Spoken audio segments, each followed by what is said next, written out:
Cool. So the answer to that, though, is that every single one of those things on there can rank a site. And you could rank a site with only any one of those. So at this point, things like no-follow links will rank a site. I've ranked sites purely with no-follow links.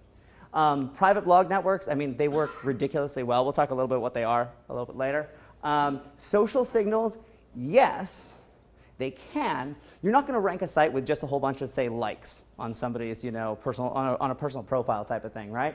But social signals, so social bookmarks, shares, tweets, things like that, you can rank a site purely with that. Automated links, GSA, SENuke, they still work. And you can actually keep sites up, still ranking them with that. I wouldn't recommend it unless you really know what you're doing with those tools, because it's a lot easier just to negative SEO someone with those than it is to rank your own site. And internal links you can actually rank. You can build authority on a site just with site content and internal links. So I've actually got sites that rank for some pretty decent terms, and they have no backlinks pointing to the site. All of the links are actually internal. So you can actually rank a site with that. And paid links, so guest posts, banners, all of that, yes, you can.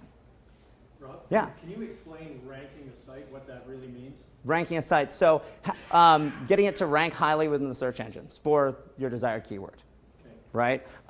So I mean, obviously your site is going to rank.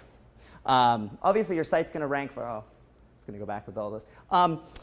Your site's going to rank for your brand name most of the time. Unless you have a pretty bad penalty, your site's going to rank for your brand name. But when it comes to, say, a service you're trying to market or something like that, so a keyword that you actually want to rank for, that's what I mean by ranking a site. So ranking it, say, at the top of Google ahead of your competitors.